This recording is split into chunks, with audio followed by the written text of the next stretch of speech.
Well, I want to welcome everyone here today. I'm here in Elizabeth Leach Gallery with the exhibition SunTests by Jaq Chartier, and I have two guests with me here today. We have the artist, Jaq Chartier, who is a Seattle-based painter. She's known for her rigorous testing series, which explores scientific methods through experimentation with paints, pigments, dyes, and inks. Jaq received her BFA from the University of Massachusetts in Amherst and her MFA from the University of Washington in Seattle. Her works have been shown at a number of venues around the world, including the San Jose Institute for Contemporary Art, the Kunstmuseum Ahlen in Germany, the Henry Art Gallery in Seattle, the Berkeley Art Museum, Seattle Art Museum, and the Bellevue Art Museum, among others. And her work is in a number of private collections, including the Schwartz Art Collection at the Harvard Business School, Progressive Art Collection in Cleveland, and the Tacoma Art Museum, among many others. And we also have with us Bruce Guenther, who is currently the adjunct curator of special exhibitions at the Oregon Jewish Museum and Center for Holocaust Education here in Portland. Previous positions he's held include chief curator of the Portland Art Museum, head of contemporary art at the Seattle Art Museum, and chief curator of the Museum of Contemporary Art in Chicago. Bruce has organized monographic and thematic exhibitions related to artists and cultural forces shaping contemporary art internationally. He's written extensively on the art of the last 100 years, and he's a popular lecturer as well as a juror for regional and national exhibitions. At the Oregon Jewish Museum, Bruce has organized exhibitions on Grisha Brushkin, R.B. Kitaj, Mel Bachner, and is currently working on a Nancy Sparrow exhibition, which has been rescheduled but will take place in June of 2021. Welcome to both of you. I'm so excited for this conversation. And with that, I'm just excited to hear both of you. I know, Bruce, I know you're very familiar with Jaq's work and get to enjoy living with it. And I am very excited to hear the things you have to say about Jaq's current exhibition, SunTests, which is on view at Elizabeth Leach Gallery through June 27th of this year. Thank you, Daniel. This is probably the most beautiful exhibition of Jaq Chartier's I've seen. And I congratulate Jaq. It has raised a new standard in her work and her work practice. And I think in looking at it, it raised a whole series of questions and introduced some fresh ideas to a work that I thought I had become intimately familiar with in the course of the almost 14 years that Elizabeth Leach Gallery has been showing her work in Portland. And I'm excited to ask Jaq to talk a little bit about how color functions in her work and how the process has evolved into this current body of liquid, joyous color. So Jaq, this is a work, these are works, the SunTests are about the fugitive nature of color. And yet you have taken a step both forward and away from the actual fading of color to give us another sense of how the world of color interacts. Could you explain a little bit about where this started in your process? Well, yeah, thank you. I've been working with materials that are not typical art supplies for a really long time. And so I needed to test them myself to make sure that they were going to be archival. At least that was the beginning process. So I would, for example, I'd get a new set of silk dyes from the art supply store or from somewhere. And I wasn't sure if they were going to work for me. So I would just brush them out on some paper, tear the paper in half, put half in the window and half in the dark, and then just see what would happen over time. And then the colors that were light fast, that didn't change, would go into my, these are the colors I can use kit. And the ones that The ones that were fugitive or that would change really fast, I would put in a different box that was like, don't use these. Interesting, because you have experimented both with the source of the pigment as well as the medium that conveys it. I know in the past you've used different gessos and varnishes and mediums to change the nature of either the liquid or dry pigment that you're experimenting with. So with this series of new dyes and inks, were you also experimenting then with the conveyance or the type of ground?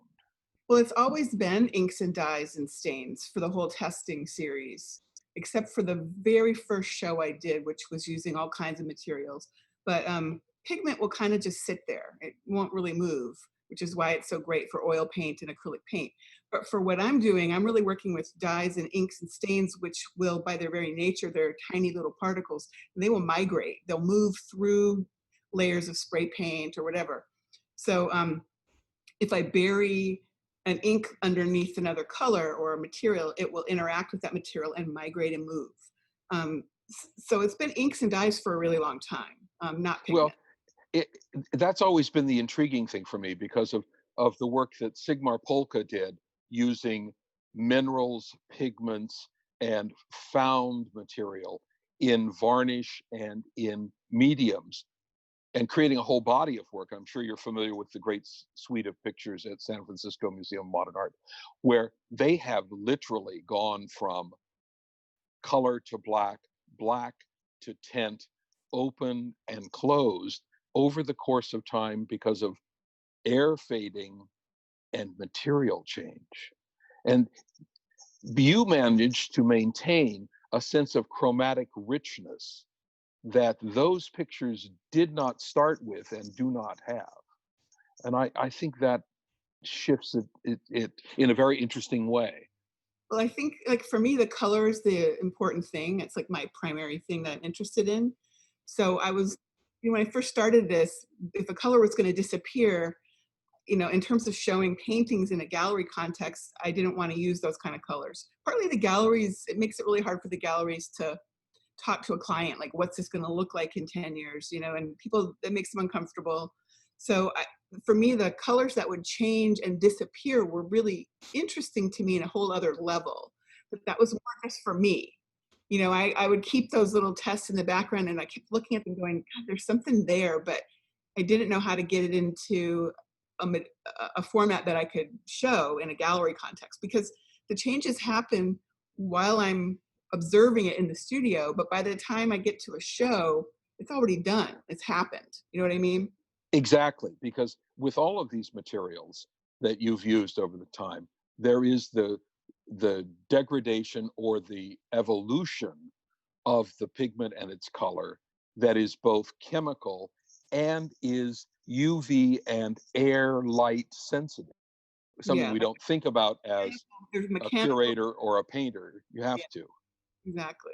Well, yeah, and a lot of artists are deliberately using, like in this day and age, we know what's archival and what isn't, and it's not as common for people to use materials that are not archival. I mean, we're looking for that longevity, and especially for painting. You don't really think of paintings as something that's going to change.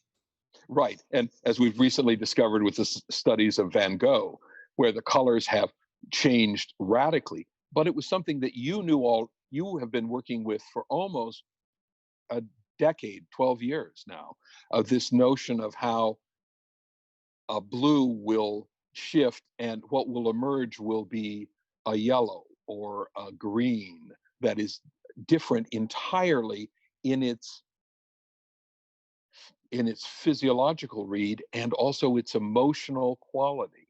Yeah. So I was very intrigued and delighted to see you move toward that fugitive chromatic range, a palette that's made up of the very nature of the changeability of color over time. Yeah, I did a show about that a long time ago in New York. But again, it was just the final stage. You'd see the paintings on the wall after everything had happened. And a lot of the color was gone or really faded. And it was interesting, but it was, to me, it was like just the end of the story and all of the rest was missing. And it just felt like it wasn't quite that what I wanted, you know? Yes, I mean, because there's, as this series of SunTests shows, there are all these nuanced stages of the color moving from the most chromatic saturation to a faded memory of the color. But the color itself in those processes, because of the nature of these dyes, also moves through its own chromatic possibilities that you've captured. So in your process, these are dye sublimation prints mounted on aluminum. So I assume there's a matrix in which the dye is heat transferred and then it is laminated to the aluminum? The prints themselves, yes, but these all start off as actual paintings. Yes, of course. But there's a step in between in which you're digitally recording the stages. Exactly. And then the dye sublimation prints themselves are taking the digital scans that I've made, and there's a process where they use a really high-end inkjet process. There's like a intermediary step where it's printed on the special release paper, and it's archival inks, and they're like CMYK, that cyan, magenta, yellow, and black process colors, and they're infused into the metal surface with a heat press. And once they're in there, they're bonded. They're in there. It's a special aluminum called Chromalex. It's only made in one place in the world, and it's once the color's in there, it's like locked in. Very interesting, because when I looked at them, there's this quality of almost the matte gesso surface and paper surface that you've always used, Right. and the actual experiencing optically at a distance and coming forward is like the most chromatically saturated watercolor. Your eye reads and delights in it. This is interesting because Robert Rauschenberg started using this dye sublimation printing to make those transfer. And instead of aluminum, he was going into a gesso ground or into a kind of panel which had been prepared for it to receive the heat transfer. That aluminum can carry and convey this sense of the immediacy of paper and its absorption is exciting. And the immediacy of a painting. I mean, there's no glass between you and the image. They're like the most stripped down, simple way to present it, which is why, I mean, until I knew about this process, it just never really occurred to me to do it. Because I didn't want to, I could have printed these on paper and mounted them behind glass, but that just didn't appeal to me. No, because it sets up that further scrim where you begin to have to, your eye begins to sort in a different way, and the immediacy of the dye would be lost. Exactly. I think this is exciting because you've opened a door both to scale and to a new palette that, for archival reasons, the preservation of your work, the encouragement of the market, you haven't been able to use. How do you find the nuance of these fugitive colors through the dye sublimation process colors has worked for you? Right? Are you able to work with the printer to tweak it slightly if you want more chromatic shifts? There's definitely some limitations when you get to those hot neon, almost fluorescent kind of colors where the CMYK cannot quite get there. There's a few colors like the fuchsia that I have a little trouble with. It doesn't ever look as intense as real life, or even on my screen, which is RGB, red, green, blue. The colors look really intense, and by the time it gets printed, it loses a little bit of that. But for me, the trade-off is worth it because I'm able to see something else that I couldn't see. So. Oh yes, and it's beautiful.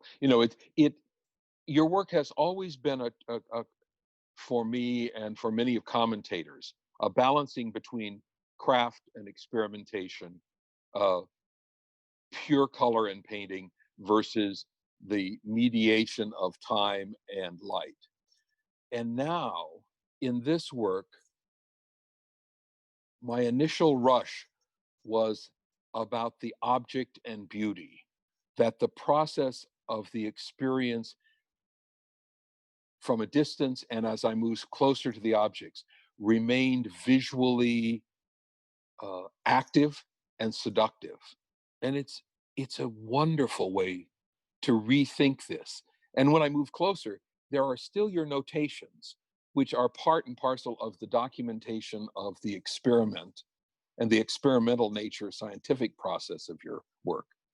It's not unlike Joseph Albers' Homage to a Square, where all 1,000 of those pictures have his detailed notes of what constitutes the color and in each square and his thought about its interaction.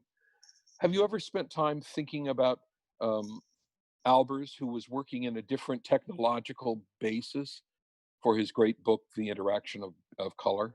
Oh yeah, and years ago I took a color theory class when I was an undergrad at Syracuse that just completely opened up color for me.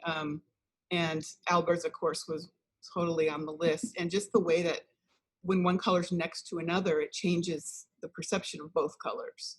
All of that color theory, as well as actual just mixing of color, has always been at the top of what I'm interested in when I'm making work, no matter whether it's a regular painting years ago when I was an oil painter or, to this very day. And color's my thing. Yes. And, it's always for me engaging to see how you have stepped from Albers, who was putting one color next to another color, to your process, which is to investigate the core of the color, the thing that at a molecular level opens up and comes apart into a series of colors. And that's why this show, I think, is a wonderful kind of peak in the production, because you've managed through the digital reality and working digitally to open that discovery and those aesthetic choices that you make at each step in selecting which images will be sequenced in the vertical rows of the grids that happen. It's very evocative. It's a form of abstraction that is, to my mind, both rigorous in its systemic quality and its systematic quality, but also lets the heart feel a sigh or an elation. And that comes back to, I think, what you've always said in the simplest terms, that color is the core of your work. Yeah, to me, it's a lot like a musician who's working with sound. And of course, they all work with sound, but certain types of music, it's really about those resonances and those nuances of sound. I mean, for me, it's like that about color. And finding materials that have more, like when you mix two pigments together, they kind of make a color, but that's it. And for me, because I'm so interested in color, once I found inks and dyes and stains, which do things that I can't predict, when I mix them together, I don't know what they're gonna do. And then when I spray paint on top of them and then bury them and then they come back up again and I don't know what they're gonna do, I'm always looking for that, like that edge of where I don't know. And so it's interesting because working with light has exponentially opened up even more stuff that I don't know. Like, how long will it take? Will it disappear completely? What if I mix two colors together, one that disappears and one that doesn't? Or two that disappear but at different speeds and one that doesn't? There's like the number of details that can happen, for me, keep it really interesting. I like to call it the sort of obsessive, insane minutia that artists will deal with that nobody else would ever spend the time. But when you find that little area that you can sort of wedge yourself into and keep going, there just feels like there's no end to the questions that I'm interested in. So no, it is exciting because as a viewer, as a responder, we deal with the residual and the unknown that you have systematically explored, been surprised by, discovered, and followed. I've always aligned when I first saw your work, I always aligned it with a series of artists who are experimenting with this very nature, from Sigmar Polke to someone like Laurie Reed at Berkeley, who used gravity and the flow of liquid and the density of pigment to create 5-foot to 16-foot long paintings of the dispersion of pigment over time. You have been absorbed in the permanence and the fugitive quality of color as it reveals its soul, to mix metaphors. So I'd like to pursue that notion of how the scientific air and form of the work dissipates to a purely visual investigation. Your aesthetic sensibility is so specific. Well, I'm still a painter.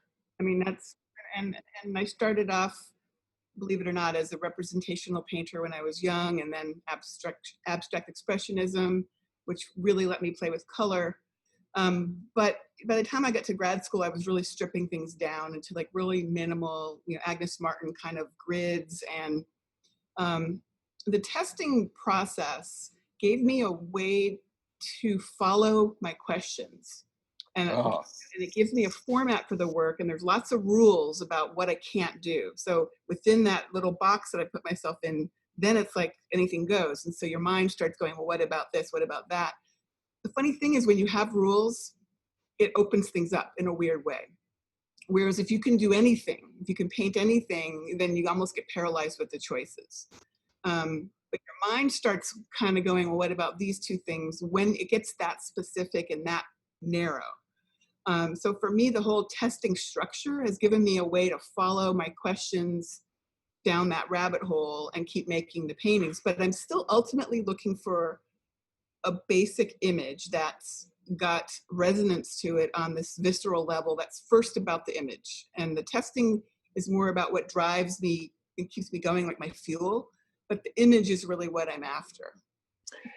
I think that the very nature of what you've described as that box in which you found a series of ideas to explore, and often contradictory. And creative people can tolerate an incredible number of opposing ideas and contradictory notions.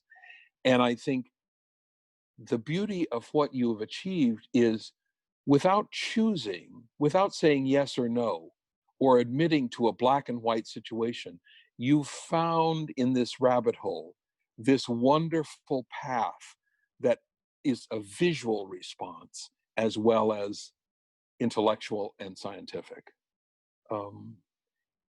It comes back to, in this sequences of blocks, lines, dots, which you've explored as an organizing field, how do you build a picture like SunTest 11, which is this kind of magisterial, very fleshy work in the current show, a quad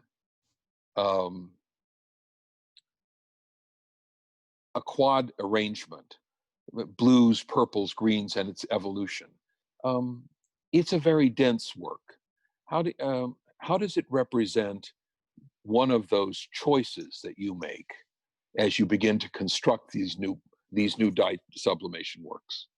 Well, if I go back to a different piece called SunTest number 9, which is the one behind me with all the sort of rainbow colors, yes. I was exploring a variety of like I would call it laying out my palette. It's like a color chart of playing. It's an early one for this particular show.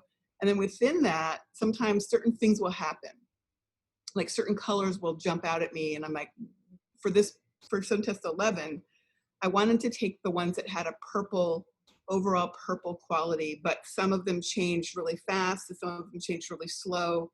and I laid out just a simple grid of these couple of colors. I think there's 4 or 5 different colors, to see like what they would do together as a sort of orchestra, and like how fast would they change, how would there was one in particular that changes really fast. Let me put this in the background for a minute so people can see.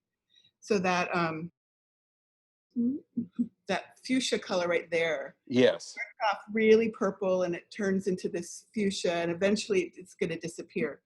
So I put that, and I put that strip in there, like in terms of just organizing a painting. I think about it in just purely, formal way of like, how is this going to look formally as it's changing? And then having other colors that I know are not going to change as fast. So I think about it as a formal painting problem first, but then it's like, how am I going to create drama along the way? So, Oh, yeah. Because each of the panels has a kind of rhythm and a syncopation between the colors as they evolve. And you're, as a viewer, I'm wondering, do these proceed laterally or vertically? And I rapidly lose the need for that as I myself sink into the visual excitement of the color. that's part of the So, beauty of painting, is there's this all at onceness. yes, Also at the same time, there's a linear process as you look at it, wherever your mind goes, but it keeps looping back around to an all at onceness. And that back and forth is really, I think, why I'm a painter and not doing something else. I like that combination. absolutely. And it's so effective in this work. As looking at it behind you, and thinking about it in the exhibition, it sets a kind of this rumbling bass note for the show.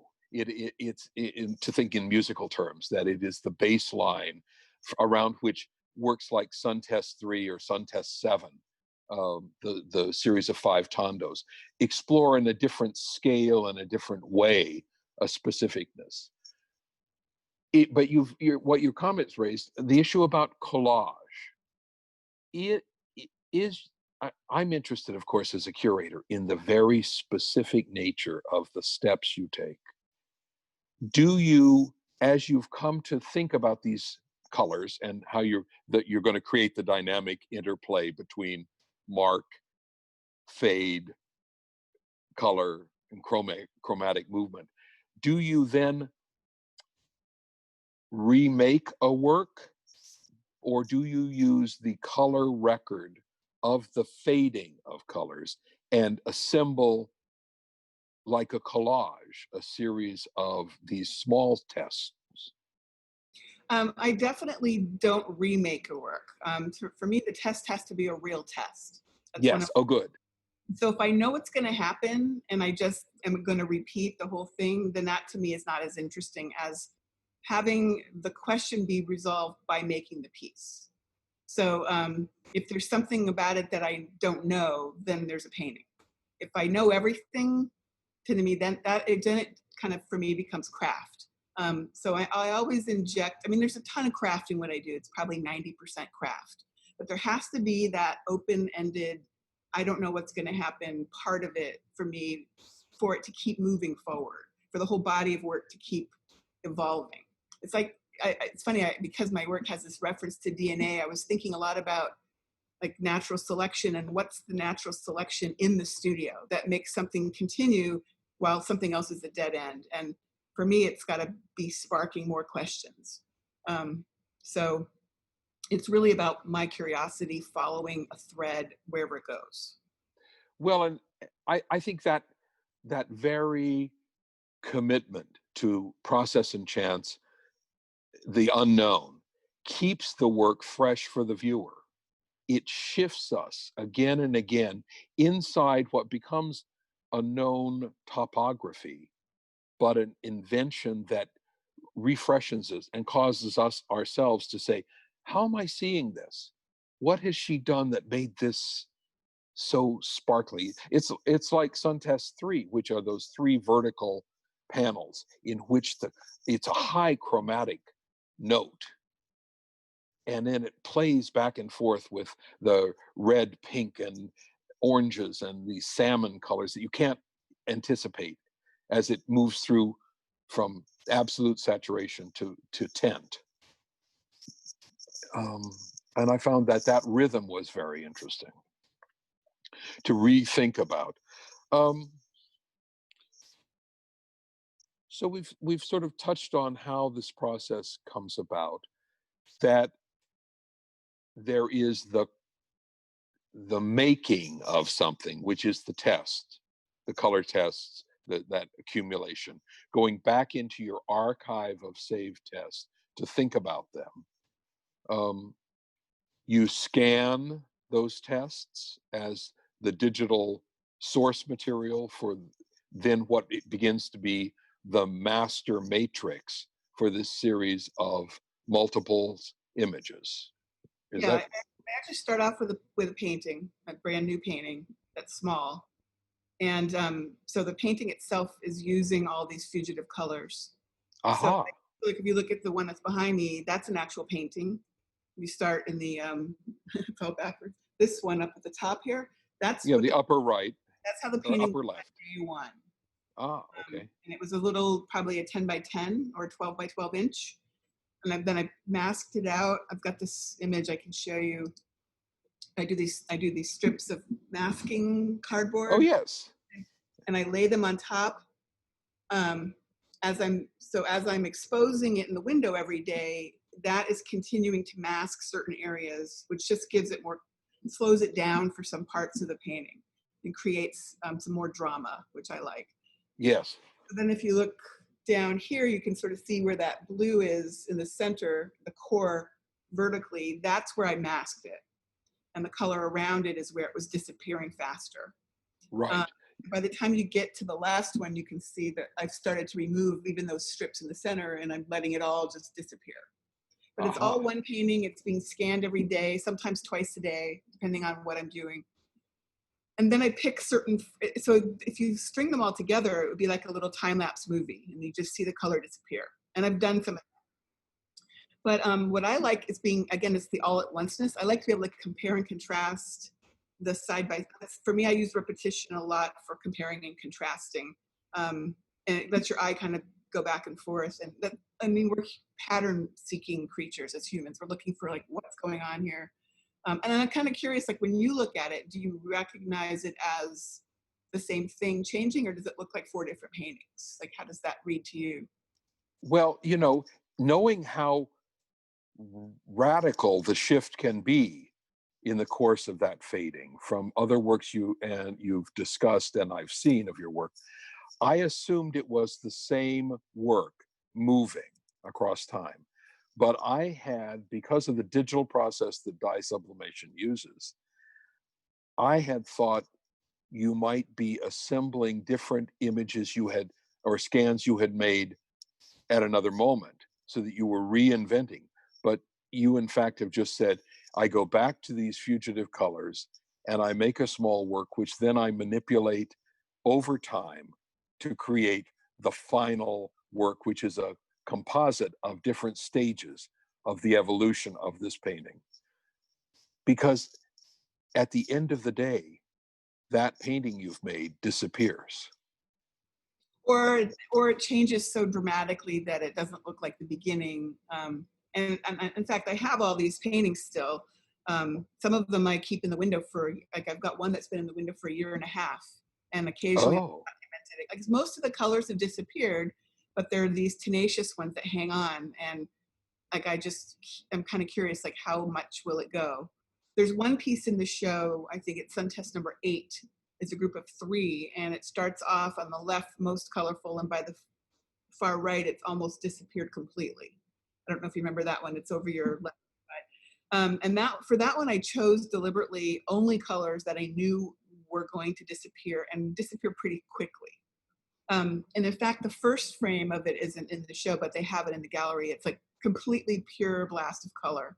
And by the time you get to the end, it's faded out, to almost pure white. And for me, it's funny because that pure white one is also one of my favorite things. But, it's like in a gallery setting, people tend to not it's funny to me, but they just don't go for the ones that are all washed out. They want the color. They want the blast of color. So Well, yeah, we're all hedonists somewhere when it comes to the thing we want to look at every day. but the minimalist part of me loves all the different nuances of just the white. I mean, it's like very quiet piece by the time it gets to the end.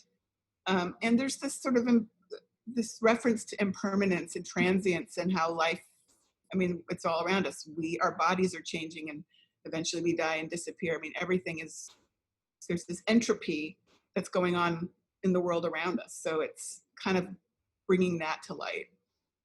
It's an interesting notion to think of your work as a contemporary abstract vanitas in the historic sense of paintings that talk to the impermanence of life, of the things around us, the transitoriness of nature. And this is the transitoriness of color and the kind of permanence of our eye to seek beauty. And it's in that balancing that this work brings us to association and affinity.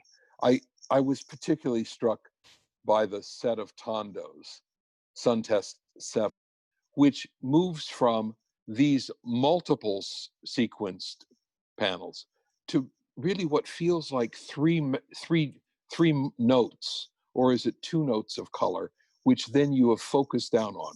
Could you talk a little bit about the evolution of the Tondo? Because I think that suite is both rigorous and lyrical in the way that it moves from the notion of the original liquidity of the dye to the kind of atmosphere that a sunset on the coast through the mist can diffuse and spread the idea of color in the air. Well, there is an actual painting that's the whole painting called SunTest number 7 as well.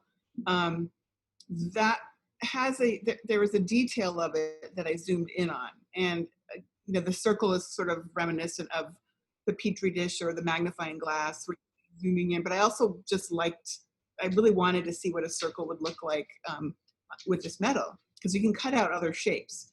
And so I zoomed in on this one particular detail of it, and then put the center panel is the day 1 where it's not changed at all. And as you work out towards the edges, you get to the more faded versions. It was just another way to kind of look at the work and really zoom in even more on something, and to the point where you almost don't know what it is, because you're just getting all the little grains of the painting. Like it's not, I mean, it's pixels in the end because it's being printed with the dye sublimation from a digital process, but I really wanted to get down to where you're almost seeing the grain of the original painting. Yes, that kind of granulation that comes from pigment in suspension. Yeah, exactly.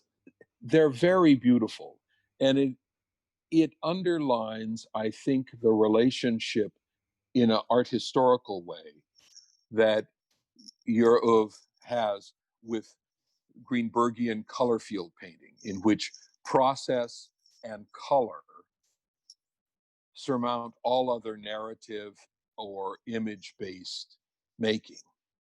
And for me, the quality of those Tondos and the progression you established in the 5 panels across the wall,